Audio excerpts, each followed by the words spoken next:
നമസ്കാരം പ്രിയ പ്രേക്ഷകർക്ക് വാർത്താമഴയിലേക്ക് സ്വാഗതം. ഞാൻ അമൽ. ഇന്ന് ഇതുവരെയുണ്ടായ വാർത്തകൾ നമുക്ക് സമഗ്രമായി പരിശോധിക്കാം. അതിനു മുൻപ് ഇപ്പോൾ വരുന്ന ഒരു പ്രധാനപ്പെട്ട വാർത്തയിലേക്ക് നമ്മൾ ആദ്യം പോവുകയാണ്.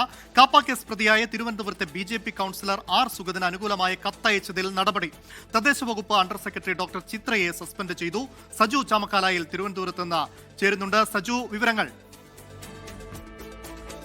അമൽ, ഇപ്പോൾ തദ്ദേശ വകുപ്പ് അണ്ടർ സെക്രട്ടറിക്കാണ് സസ്പെൻഷൻ ഉണ്ടായിരിക്കുന്നത്. ഡോക്ടർ ചിത്ര അരുണിമയാണ് അല്പസമയം മുൻപ് സസ്പെൻഡ് ചെയ്യുന്നുള്ള ഉത്തരവ് ഇപ്പോൾ പുറത്താക്കിയിരിക്കുന്നത്. കാപ്പ കേസിൽ കരൽത്തടങ്കിൽ ജയിലിൽ കഴിയുന്ന BJP കൗൺസിലർ ആർ സുഗതനെ സംരക്ഷിക്കാൻ വേണ്ടി ഔദ്യോഗിക കർത്തനിർവഹണത്തിൽ മാറ്റം വരുത്തി എന്നുള്ളതാണ് പ്രധാനപ്പെട്ട ഒരു കണ്ടെത്തലുണ്ടായത്. അതായത് ഫയലിൽ മാറ്റം വരുത്തി അതുമായി ബന്ധപ്പെട്ട ചില രേഖകൾ ചമയ്ക്കുക അല്ലെങ്കിൽ ഫയലിൽ ചില കാര്യങ്ങൾ എഴുതി ചേർക്കുകയും ചെയ്തു എന്നുള്ള കണ്ടെത്തലാണ് ഇപ്പോൾ ഉണ്ടായിരിക്കുന്നത്. അതുമായി ബന്ധപ്പെട്ടാണ് ഇപ്പോൾ ഡോക്ടർ ചിത്ര അരുണിമയെ സസ്പെൻഡ് ചെയ്തുകൊണ്ടുള്ള ഉത്തരവ് അല്പസമയം മുൻപ് ഇപ്പോൾ പുറത്തു വന്നിരിക്കുന്നത്. സ്വാഭാവികമായിട്ടും ഈ കേസുമായി ബന്ധപ്പെട്ട് വളരെ വലിയ കോളിളക്കം ഉണ്ടാക്കിയതാണ്. പ്രത്യേകിച്ച് BJP ഭരണം തുലാസിലായ ഒരു സാഹചര്യത്തിൽ BJPയുടെ കൗൺസിലറായിരിക്കുന്ന ആർ സുഗതനെ സംരക്ഷിക്കുന്നതിന് വേണ്ടി വലിയ വഴികൾ BJPയുടെ ഭാഗത്തുനിന്ന് ഉണ്ടായത് നമ്മൾ കണ്ടതാണ്.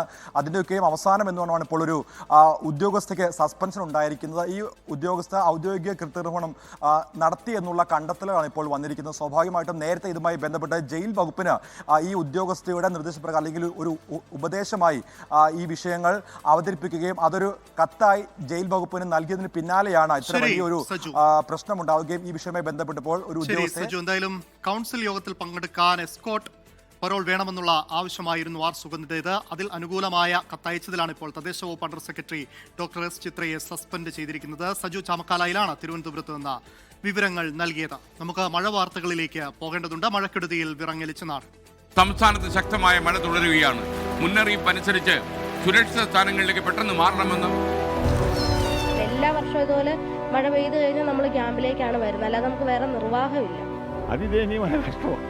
എന്ത് ചെയ്യാൻ പറ്റും? ഈ ബസ്കറ്റ് വലിയ ഭീതി തന്നെയാണ്, വലിയ ആശങ്ക തന്നെയാണ്.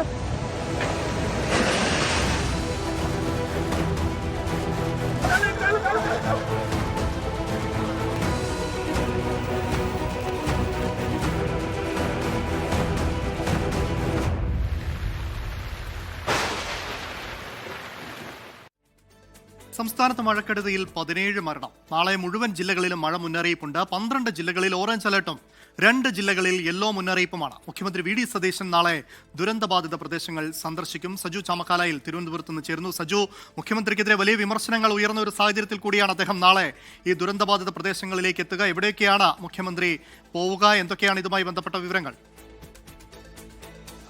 അമൽ, നാളെയും ശക്തമായ മഴ വിവിധ ജില്ലകളിൽ ഉണ്ടാകുമെന്നാണ് മനസ്സിലാക്കുന്നത്. സ്വാഭാവികമായിട്ട് ഇപ്പോൾ നമ്മൾ സൂചിപ്പിച്ചതുപോലെ തന്നെ വലിയ തരത്തിൽ മുഖ്യമന്ത്രിക്കെതിരെ വിവാദങ്ങൾ ഉയർന്ന പശ്ചാത്തലത്തിൽ അദ്ദേഹം ഈ പ്രശ്നബാധിത മേഖലകളൊക്കെയും സന്ദർശിക്കും. പ്രധാനപ്പെട്ട ജില്ലകൾ, അതായത് ഈ ആറന്മുള അടക്കമുള്ള സ്ഥലങ്ങളിലുള്ള ക്യാമ്പുകളിൽ മുഖ്യമന്ത്രി സന്ദർശിക്കുന്നതാണ് ഇപ്പോൾ നമുക്ക് മനസ്സിലാക്കാൻ സാധിക്കുന്നത്. 12 ജില്ലകളിലാണ് നാളെ മഴ മുന്നറിയിപ്പ് ലഭിച്ചിരിക്കുന്നത്. പ്രത്യേകിച്ച് ഓറഞ്ച് അലേർട്ടാണ്. 2 ജില്ലകളിലാണ് യെല്ലോ അലേർട്ട് ഉള്ളത്. ബാക്കി 12 ജില്ലകളിലും ഓറഞ്ച് അലേർട്ട് നിലനിൽക്കുകയാണ്. ശക്തമായ മഴയാണ് നാളെ ഉണ്ടാകുമെന്നാണ് ഇപ്പോൾ കാലാവസ്ഥാ വകുപ്പ് മുന്നറിയിപ്പിൽ പറയുന്നത്. പത്തനംതിട്ട, ആലപ്പുഴ, കോട്ടയം, തൃശൂർ, മലപ്പുറം, കോഴിക്കോട്, കാസർഗോഡ് ജില്ലകളിലെ വിദ്യാഭ്യാസ സ്ഥാപനങ്ങൾക്ക് നാളെ അവധി പ്രഖ്യാപിച്ചിട്ടുണ്ട്. പ്രൊഫഷണൽ കോളേജുകൾ ഉൾപ്പെടെയുള്ള എല്ലാ വിദ്യാഭ്യാസ സ്ഥാപനങ്ങൾക്കുമാണ് അവധി പ്രഖ്യാപിച്ചിരിക്കുന്നത്. മുൻകൂട്ടി നിശ്ചയിച്ച യൂണിവേഴ്സിറ്റി PSC പരീക്ഷകൾക്ക് മാറ്റമില്ല. എന്നാലും വലിയ തരത്തിലുള്ള മഴ നാളെയും എന്തായാലും മഴ തുടരുമെന്നുള്ളത് തന്നെയാണ് നമുക്ക് ലഭിക്കുന്ന വിവരം. എന്തായാലും കനത്ത മഴയുടെ പശ്ചാത്തലത്തിൽ 9 ജില്ലകളിൽ നാളെ വിദ്യാഭ്യാസ സ്ഥാപനങ്ങൾക്ക് അവധിയാണ്. പത്തനംതിട്ട, ആലപ്പുഴ, കോട്ടയം, എറണാകുളം, തൃശൂർ, പാലക്കാട്, മലപ്പുറം, കോഴിക്കോട്, കാസർഗോഡ് ജില്ലകളിലാണ് അവധി.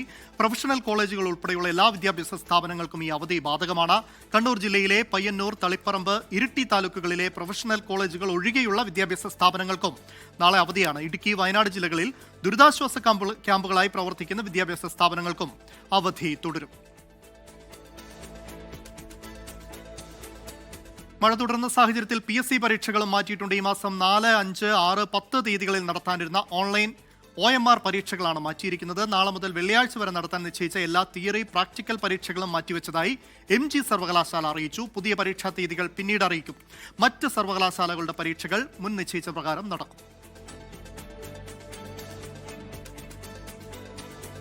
കനത്ത മഴ നാശം വിതച്ച പത്തനംതിട്ട ജില്ലയിലെ ആറന്മുളയിലും റാന്നിയിലും ദുരിതം ഇപ്പോഴും ഒഴിഞ്ഞിട്ടില്ല. ഇടപെട്ട് പെയ്യുന്ന മഴ ഇപ്പോഴും അവിടെ വലിയ ആശങ്കയാണ്. പത്തനംതിട്ടയ്ക്ക് വേണ്ടി പ്രത്യേക പദ്ധതി തയ്യാറാക്കിയിട്ടുണ്ടെന്ന് മന്ത്രി AP അനിൽകുമാർ പറഞ്ഞു. ആഭ്യന്തരമന്ത്രി രമേശ് ചെന്നിത്തല വിവിധ ദുരിതാശ്വാസ ക്യാമ്പുകൾ സന്ദർശിച്ചു. പകൽ മഴ മാറി നിന്നെങ്കിലും രാത്രിയായതോടെ ജില്ലയിൽ ഇടവിട്ട് മഴ പെയ്യുന്നുണ്ട്. മഴ ശക്തി പ്രാപിച്ചാൽ റാന്നിയും ആറന്മുളയും അടക്കമുള്ള സ്ഥലങ്ങളിൽ വീണ്ടും വെള്ളമുയരും. റാന്നിയിൽ കയറിയ വെള്ളം ഇറങ്ങിയെങ്കിലും ആറന്മുളയിൽ വെള്ളക്കെട്ടും ദുരിതവും തുടരുകയാണ്. പലയിടങ്ങളിലും കുടുങ്ങിയ ആളുകളെ ദുരിതാശ്വാസ ക്യാമ്പുകളിലേക്ക് എത്തിച്ചു. കയ്യിൽ കിട്ടിയ സാധനങ്ങളുമായി വളർത്തുമൃഗങ്ങളോടൊപ്പം ജീവനും കയ്യിൽ പിടിച്ച് സുരക്ഷിത കേന്ദ്രങ്ങളിലേക്ക് മാറുകയാണ് ഓരോരുത്തരും. വീട്ടിൽ നിന്ന് മാറുകയാണ്. ഇന്നലെ രാത്രി വീടിൻ്റെ അകത്ത് 2 അടി വെള്ളം ഉണ്ടായിരുന്നു. അപ്പോൾ രാത്രിയിലേക്ക് താഴാൻ തുടങ്ങി. രാവിലെ നമുക്കൊരു മെസ്സേജ് കിട്ടി റാന്നി സിഐയുടെ എത്രയും പെട്ടെന്ന് മാറണമെന്ന് പറഞ്ഞു. ഈ ഡാമിലെ ഈ ആറ്റിലേക്ക് മണൽ വാരിയ കുറച്ച് വെള്ളപ്പൊക്കം കുറഞ്ഞിരിക്കും. അത് എത്രയും പെട്ടെന്ന് ചെയ്യാൻ മന്ത്രിയോട് ഒന്നാ പറയണം. വെള്ളപ്പൊക്കം രക്ഷിക്കണം. ഞങ്ങൾ ഇങ്ങനെ എപ്പോഴും വെള്ളപ്പൊക്കം ഇങ്ങനെ. ആഭ്യന്തരമന്ത്രി രമേശ് ചെന്നിത്തലയും റവന്യൂ മന്ത്രി AP അനിൽകുമാറും ജില്ലയിലെത്തി സ്ഥിതിഗതികൾ വിലയിരുത്തി. ജില്ലയുടെ ചുമതലയുള്ള മന്ത്രി PC വിഷ്ണുനാഥന്റെ നേതൃത്വത്തിലാണ് ഏകോപന പ്രവർത്തനങ്ങൾ. പല ആളുകൾ സന്നദ്ധ സംഘടനകൾ പോലും ഇപ്പോൾ ഇവിടെ കൊണ്ട് ഭക്ഷണം കൊടുക്കുന്നുണ്ട്, അരി കൊടുക്കുന്നുണ്ട്, പല പുതപ്പ് കൊടുക്കുന്നുണ്ട്. നല്ല കാര്യങ്ങളൊക്കെ ജനങ്ങൾ തന്നെ മുന്നോട്ട് വന്ന് ചെയ്യുന്നുണ്ട്. വളരെ നല്ല കാര്യമാണ്. തീർച്ചയായിട്ടും സർക്കാരിന്റെ ഭാഗത്തു നിന്ന് എല്ലാ സഹായവും ഉണ്ടാവും.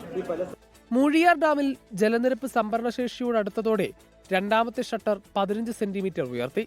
കക്കാട്ടാറ്, പമ്പാ നദീ തീരങ്ങളിൽ ജാഗ്രതാ നിർദ്ദേശം നൽകിയിട്ടുണ്ട്. നാളെയും മറ്റന്നാളും നടക്കേണ്ട ആറന്മുള വള്ളസദ്യ പൂർണ്ണമായും ഒഴിവാക്കി. KSRTCയുടെ ബജറ്റ് ടൂറിസത്തിന്റെ ഭാഗമായുള്ള വള്ളസദ്യകളും ഒഴിവാക്കിയിട്ടുണ്ട്. 24 പത്തനംതിട്ട. മഴക്കെടുതിയുമായി ബന്ധപ്പെട്ട വിവാദ വിഷയങ്ങളിൽ ചോദ്യങ്ങളോട് ക്ഷോഭിച്ച് മുഖ്യമന്ത്രി VD സതീശൻ. കൊച്ചിയിലേക്കുള്ള ഹെലികോപ്റ്റർ യാത്ര സ്വകാര്യ ഇൻവെസ്റ്റ്മെന്റ് ഗ്രൂപ്പുമായുള്ള കൂടിക്കാഴ്ചയ്ക്ക് വേണ്ടിയാണെന്നാണ് മുഖ്യമന്ത്രിയുടെ വിശദീകരണം. പൊന്നാനിയിലെത്തി ഭക്ഷണം കഴിച്ചതിനെക്കുറിച്ച് അപവാദ പ്രചരണമാണ് നടക്കുന്നത്. ഭക്ഷണം കഴിച്ചത് തെറ്റാണോ എന്ന് ജനം വിലയിരുത്തട്ടെയെന്നും മുഖ്യമന്ത്രി പ്രതികരിച്ചു. സംസ്ഥാനം മഴക്കെടുതി നേരിടുമ്പോൾ മുഖ്യമന്ത്രി പൊന്നാനിയിൽ വിരുന്നിൽ പങ്കെടുത്തതിനെ പ്രതിപക്ഷം വിമർശിച്ചിരുന്നു. ഭക്ഷണം കഴിച്ചത് തെറ്റാണോ എന്നാണ് വിവാദങ്ങളോടുള്ള മുഖ്യമന്ത്രിയുടെ മറുചോദ്യം. ഞാൻ ഭക്ഷണം കഴിച്ചു പോയി അന്ന് 3 മണിയായപ്പോൾ. 2018-ലും 19-ലും ദുരന്തം ഉണ്ടായിരുന്നപ്പോൾ അന്നത്തെ മുഖ്യമന്ത്രി നിരാഹാരമാണ് ഇരുന്നതെന്ന് എനിക്ക് അറിയില്ലായിരുന്നു.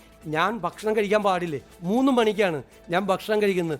എന്ത് തെറ്റാണ്! എന്തൊരു അപവാദ പ്രചരണം, എന്തൊരു ഹീനമായ അപവാദ പ്രചരണമാണ് നടക്കുന്നത്. ഭക്ഷണം കഴിച്ചെന്ന് എന്ത് ഔചിത്യക്കുറവാണ് ഭക്ഷണം കഴിച്ചതിന്. ഞാൻ സൽക്കാരത്തിലല്ല പോയത്, എനിക്ക് ഭക്ഷണം കഴിക്കാനാണ് പോയത്. ഭാര്യാപിതാവിനെ കാണാൻ ഹെലികോപ്റ്ററിൽ കൊച്ചിയിലേക്ക് പോയെന്ന വിവാദത്തിലും മുഖ്യമന്ത്രി പ്രതികരിച്ചു. സ്വകാര്യ ഇൻവെസ്റ്റ്മെന്റ് ഗ്രൂപ്പുമായുള്ള കൂടിക്കാഴ്ചയ്ക്കാണ് ഹെലികോപ്റ്റർ യാത്രയെന്ന് പറഞ്ഞ അദ്ദേഹം സ്വകാര്യ ഗ്രൂപ്പ് ഏതാണെന്ന് വെളിപ്പെടുത്താൻ കൂട്ടാക്കിയില്ല. ഞാൻ ഒരു സ്ഥലത്തും ഹെലികോപ്റ്റർ എടുത്ത് പഴയ മുഖ്യമന്ത്രി യാത്ര ചെയ്യുന്നതിനെ കുറിച്ച് ഞാൻ പരാതി പറഞ്ഞിട്ടില്ല. ഞാൻ പോയത് ഒരു ഇൻവെസ്റ്റ്മെന്റ് ഗ്രൂപ്പ് കൊച്ചിയിലുണ്ടായിരുന്നു കാണാൻ വേണ്ടിയിട്ട്. അവർ രാത്രി ഡിന്നർ മീറ്റിങ്ങിന് കാണാമെന്നാണ് പറഞ്ഞത്. അപ്പോൾ അവർക്ക് അത്യാവശ്യമായി സൺഡേക്ക് ഡൽഹിയിലേക്ക് തിരിച്ചു പോകണം എന്ന് പറഞ്ഞു. അവരെ അറിയിച്ച്, അപ്പോൾ അതിനു മുമ്പ് അവരെ കാണണം. കാരണം തമിഴ്നാട് കൂടി അതിൽ ശ്രമിക്കുകയാണ് ആ ഇൻവെസ്റ്റ്മെൻറ്റിന് വേണ്ടിയിട്ട്. അവരെ തമിഴ്നാട് മുഖ്യമന്ത്രി കണ്ടിട്ടും ഞാൻ കാണാതെ പോയാൽ അതൊരു ബുദ്ധിമുട്ടാവുന്നത്, പിന്നീട് ഒരു ആക്ഷേപവും. അതുകൊണ്ടാണ് ഹെലികോപ്റ്റർ. പിന്നെ ഞാൻ ഹെലികോപ്റ്റർ ഉപയോഗിച്ചതിൽ 1 രൂപ പോലും സർക്കാരിന് നഷ്ടം ഉണ്ടായിട്ടില്ല. 1 രൂപ പോലും സർക്കാരിന് അധിക ചിലവുണ്ടായിട്ടില്ല. കാരണം കഴിഞ്ഞ ഗവൺമെൻറ് അടുത്ത സെപ്റ്റംബർ 19-ാം തീയതി വരെ ഈ ഹെലികോപ്റ്റർ വാടകയ്ക്ക് എടുത്തിട്ടിരിക്കുകയാണ്. ഞാൻ എൻ്റെ പാർട്ടി സമ്മേളനത്തിന് പോയിട്ടില്ല. മുഖ്യമന്ത്രി ആയിരുന്ന സമയത്ത് പിണറായി വിജയൻ പാർട്ടി സമ്മേളനത്തിൽ പങ്കെടുക്കാൻ ഹെലികോപ്റ്റർ ഉപയോഗിച്ചിട്ട് അത് ഈ ഡിസാസ്റ്റർ മാനേജ്മെൻറ്റിൻ്റെ ഫണ്ടിൽ നിന്ന് ആ പൈസ കൊടുത്തിട്ടുണ്ട്. എന്നെ കൊണ്ട് ആ ചരിത്രം ഒന്നും പറയിപ്പിക്കരുത്. മഴ മുന്നറിയിപ്പിലും ദുരന്ത നിവാരണ മുന്നൊരുക്കങ്ങളിലും വീഴ്ചയുണ്ടെന്ന പ്രതിപക്ഷ വിമർശനവും മുഖ്യമന്ത്രി തള്ളിക്കളഞ്ഞു. ഒരു ക്യാമ്പിൽ പോലും ഒരു പ്രശ്നം ഉണ്ടായില്ല. ആറന്മുളയിൽ ഉണ്ടായത് ഒരു പാർട്ടിയുടെ ഏരിയ സെക്രട്ടറി ആയിട്ടുള്ള ഒരാൾ ഒരു സ്ത്രീയെ പ്രേരിപ്പിച്ച് അവിടെ മീഡിയ കൊണ്ട് പറയിപ്പിക്കുകയാണ്. പിന്നീട് ആ സ്ത്രീ വന്ന് കറക്റ്റ് പറഞ്ഞു. ഈ കുത്തിത്തിരിപ്പ് ഉണ്ടാക്കരുത്. ദുരന്തങ്ങൾ ഉണ്ടാകുന്ന സമയത്ത് കുത്തിത്തിരിപ്പ് ഉണ്ടാക്കരുത്. കുത്തിത്തിരിപ്പ് ദുരന്തങ്ങൾ ഉണ്ടാകുമ്പോൾ. 24 തിരുവനന്തപുരം. പിണറായി വിജയന്റെ ഹെലികോപ്റ്റർ യാത്രയിൽ മുഖ്യമന്ത്രി VD സതീശൻ പറഞ്ഞത് പച്ചക്കള്ളമെന്ന് CPIM സംസ്ഥാന സെക്രട്ടറി MV ഗോവിന്ദൻ. മുഖ്യമന്ത്രിയുടെ എല്ലാ വാർത്താ സമ്മേളനത്തിലും പച്ചക്കള്ളം പറയാറുണ്ട്, അതാണ് ഇപ്പോഴും ആവർത്തിച്ചതെന്ന് MV ഗോവിന്ദൻ പറഞ്ഞു. അദ്ദേഹം പോയതുമായിട്ട് ബന്ധപ്പെട്ട് വന്ന ആരോപണത്തിന് മറുപടി പറയാൻ വേണ്ടിയിട്ട് പറഞ്ഞ കേവലം കളവ് മാത്രമാണ്. കേവലം കളവ് മാത്രമാണ്. കാരണം സ്ഥിരമായി പറഞ്ഞുകൊണ്ടിരിക്കുകയാണല്ലോ കളവ്. മുഖ്യമന്ത്രി ഏത് പത്രസമ്മേളനം നടത്തിയാലും അതിലൊരു കളവുണ്ടാവും. ആ കളവ് ഇപ്പം തുടങ്ങിയതല്ല, കുറേ കാലമായിട്ട് പ്രതിപക്ഷ നേതാവായിരിക്കുമ്പോഴും ഉള്ളതാണ്. ഇപ്പോൾ മുഖ്യമന്ത്രി ആയപ്പോൾ ഒരു വ്യത്യാസമില്ല, അതേ തുറന്നുകൊണ്ടിരിക്കുകയാണ്. അതാണ് കാര്യം. മലങ്കര ഡാമിന്റെ 3 ഷട്ടറുകൾ 1 മീറ്റർ ഉയർത്തി. വൃഷ്ടിപ്രദേശത്ത് മഴ കൂടിയതോടെയാണ് നടപടി. 2 ഷട്ടറുകൾ 50 സെന്റിമീറ്റർ തുടരും. തൊടുപുഴയാറിന്റെയും മൂവാറ്റുപുഴയാറിന്റെയും തീരത്ത് കടുത്ത ജാഗ്രതാ നിർദ്ദേശമുണ്ട്.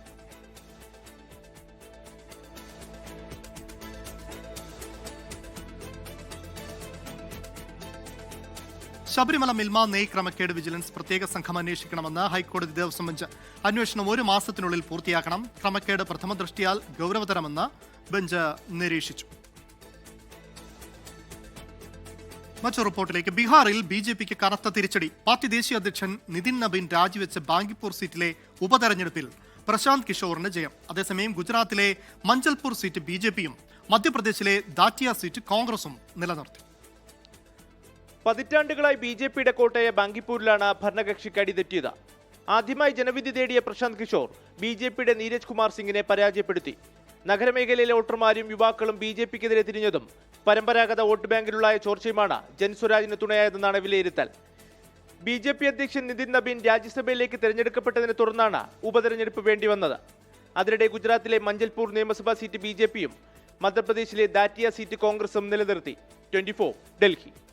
കേരളത്തിന്റെ റെയിൽവേ വികസന മോഹങ്ങൾക്ക് കനത്ത തിരിച്ചടി. കഞ്ചിക്കോട് കോച്ച് ഫാക്ടറി പദ്ധതി കേന്ദ്ര സർക്കാർ ഉപേക്ഷിച്ചു. ശ്രീധരൻ നിർദ്ദേശിച്ച അതിവേഗ റെയിൽ പദ്ധതി സംസ്ഥാന സർക്കാർ നിയോഗിച്ച വിദഗ്ധ സമിതി തള്ളിയെന്നും കേന്ദ്രം അറിയിച്ചു. ജോൺ ബ്രിട്ടാസ് എംപിയുടെ ചോദ്യത്തിനാണ് റെയിൽവേ മന്ത്രാലയത്തിന്റെ മറുപടി. 2008 റെയിൽവേ ബജറ്റിൽ പ്രഖ്യാപിച്ച Palakkad Kanjikode rail coach factory പദ്ധതിയാണ് കേന്ദ്രം ഉപേക്ഷിച്ചത്. റെയിൽവേക്ക് നിലവിൽ പുതിയ കോച്ച് ഫാക്ടറികളുടെ ആവശ്യമില്ലെന്നും ഇപ്പോഴുള്ള നിർമ്മാണ യൂണിറ്റുകൾ പര്യാപ്തമാണെന്നും റെയിൽവേ മന്ത്രി അശ്വിനി വൈഷ്ണവ് രാജ്യസഭയിൽ വ്യക്തമാക്കി. ജോൺ ബ്രിട്ടാസ് എംപിയുടെ ചോദ്യത്തിനായിരുന്നു മന്ത്രിയുടെ മറുപടി. പദ്ധതിക്കായി 39.8 കോടി രൂപ ചെലവഴിച്ചേറ്റെടുത്ത 228 ഏക്കർ ഭൂമി റെയിൽവേയുടെ മറ്റ് വികസന ആവശ്യങ്ങൾക്കായി ഉപയോഗിക്കും. ശ്രീധരൻ നിർദ്ദേശിച്ച അതിവേഗ റെയിൽ പദ്ധതി സംസ്ഥാന സർക്കാർ നിയമിച്ച വിദഗ്ധ സമിതി തള്ളിയതായും കേന്ദ്രം പാർലമെന്റിൽ അറിയിച്ചു. നിലവിലെ മാതൃകയിൽ മുന്നോട്ടു പോകാനാകില്ല എന്നാണ് സമിതിയുടെ വിലയിരുത്തൽ. പദ്ധതികൾ നഷ്ടപ്പെടാൻ കാരണം കോൺഗ്രസ് എന്ന് CPIM ആരോപിച്ചു. സംസ്ഥാന സർക്കാരിന്റെ പിടിപ്പുകേട് കൊണ്ട് ഇനി കേരളത്തിൽ ഒരു വേഗ തീവണ്ടിപ്പാത വേണ്ടതില്ല എന്ന് തങ്ങൾ തീരുമാനിച്ചു എന്ന് പരോക്ഷമായി മന്ത്രി പറഞ്ഞിരിക്കുകയാണ്. കോച്ച് ഫാക്ടറിക്ക് വേണ്ടി പിണറായി വിജയൻ എന്ത് ചെയ്തെന്ന് പറയണമെന്നും ജോൺ ബ്രിട്ടാസുമായി പരസ്യ സംവാദത്തിന് തയ്യാറാണെന്നും VK ശ്രീകണ്ഠൻ MP. MPമാരുടെ യോഗത്തിൽ ഞാൻ ഈ വിഷയം മുഖ്യമന്ത്രി പിണറായി വിജയന്റെ മുമ്പിൽ അവതരിപ്പിച്ചു. ഈ കോച്ച് ഫാക്ടറി നമ്മൾ കേരളം ശക്തമായിട്ട് ആവശ്യപ്പെട്ടില്ലെങ്കിൽ നമുക്ക് ലഭിക്കില്ല, അതുകൊണ്ട് ഇടപെടണമെന്ന് പറഞ്ഞു. പക്ഷെ ഒരു ഇടപെടൽ ഉണ്ടായില്ലെന്ന് മാത്രമല്ല, MPമാരുടെ യോഗത്തിലെ ഒരു അജണ്ടയിൽ പോലും കേരളത്തിന് അനുവദിച്ചു എന്ന് പറഞ്ഞ കോച്ച് ഫാക്ടറിയുടെ വിഷയം ഉൾപ്പെടുത്തിയില്ല. ഇതിനു പുറമെ സിൽവർ ലൈൻ പദ്ധതി ഉപേക്ഷിച്ചുവെന്നും റെയിൽവേ വികസനത്തിനായി മറ്റ് പദ്ധതികളുണ്ടെന്നും റെയിൽവേ മന്ത്രാലയം വ്യക്തമാക്കി. 24 ഡൽഹി. 8ാമത് പ്രേം നസീർ പത്ര ദൃശ്യമാധ്യമ പുരസ്കാരങ്ങൾ സമ്മാനിച്ചു. മികച്ച വാർത്താ അവതാരകനായി 24 senior executive editor KR Gopikrishnan പുരസ്കാരത്തിന് അർഹനായി. മികച്ച അഭിമുഖ അവതാരകനായി 24 അസോസിയേറ്റ് എഡിറ്റർ ദീപക് ധർമ്മടം പുരസ്കാരം ഏറ്റുവാങ്ങി. തിരുവനന്തപുരം ഭാരത് ഭവനിൽ നടന്ന ചടങ്ങിൽ കേരള നിയമസഭാ സ്പീക്കർ തിരുവഞ്ചൂർ രാധാകൃഷ്ണൻ പുരസ്കാരങ്ങൾ വിതരണം ചെയ്തു. ചടങ്ങിൽ സംസ്ഥാന പോലീസ് മേധാവി റവാഡ ചന്ദ്രശേഖർ പ്രശസ്തി പത്രം സമ്മാനിച്ചു. മുതിർന്ന CPI നേതാവ് പന്നിൻ രവീന്ദ്രൻ, മുതിർന്ന പത്രപ്രവർത്തകൻ SR ശക്തിധരൻ ഉൾപ്പെടെയുള്ള കലാ സാംസ്കാരിക രാഷ്ട്രീയ രംഗത്തെ പ്രമുഖർ പങ്കെടുത്തു.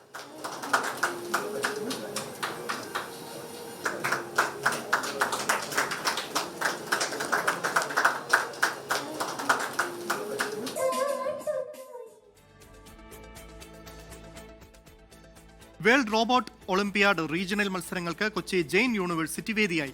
വിദ്യാർത്ഥികൾ നിർമ്മിച്ച സ്വയം നിയന്ത്രിത റോബോട്ടുകളിലൂടെ കൃത്യമായ സമയപരിധിക്കുള്ളിൽ കോഡിംഗ്, റോബോട്ടിക് ഡിസൈനിംഗ്, സാങ്കേതിക പ്രശ്നപരിഹാര മികവ് എന്നിവ തെളിയിക്കുന്നതാണ് മത്സരം. കേന്ദ്ര സാംസ്കാരിക മന്ത്രാലയത്തിന്റെയും നാഷണൽ കൗൺസിൽ ഓഫ് സയൻസ് മ്യൂസിയംസിന്റെയും പിന്തുണയോടെയാണ് പരിപാടി സംഘടിപ്പിച്ചത്. മാനവ സംസ്കാരത്തെയും പാരമ്പര്യങ്ങളെയും റോബോട്ടിക് സാങ്കേതിക വിദ്യയിലൂടെ നിലനിർത്തുന്നതിനായി റോബോട്ടുകൾ സംസ്കാരത്തെ കണ്ടുമുട്ടുമ്പോൾ എന്നതായിരുന്നു ഇത്തവണത്തെ പ്രമേയം. കേരളത്തിൽ നിന്നും തമിഴ്നാട്ടിൽ നിന്നുമുള്ള 40ലധികം യുവശാസ്ത്ര പ്രതിഭാ സംഘങ്ങളാണ് പോരാട്ടത്തിൽ മാറ്റുരച്ചത്. ഇത് 90-ൽ പരം രാജ്യങ്ങൾ ഒരുമിച്ച് നടത്തുന്ന ഒരു അന്താരാഷ്ട്ര മത്സരത്തിന്റെ ഫസ്റ്റ് ലെവലായിട്ടുള്ള റീജിയണൽ ലെവലാണ് ഇപ്പോൾ കൊച്ചിയിൽ വെച്ച് നടക്കുന്നത്. ഇന്ത്യയിൽ 10ഓളം ഡിഫറെന്റ് സിറ്റീസിൽ ഇപ്പോൾ നടക്കുന്നുണ്ട്.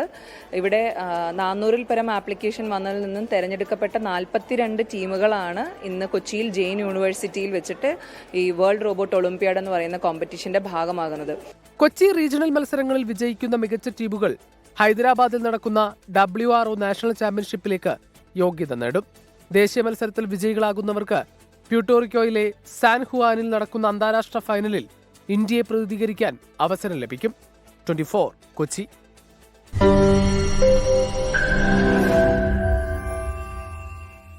ലോകത്തെവിടെയായാലും ഏത് സമയത്തും 24 വാർത്തകളും ഓഗ്മെന്റഡ് റിയാലിറ്റി പാക്കേജുകളും എക്സ്പ്ലെയിനറുകളും വിശദമായി കാണാൻ ഞങ്ങളുടെ യൂട്യൂബ് ചാനൽ നിങ്ങൾക്ക് സബ്സ്ക്രൈബ് ചെയ്യാം.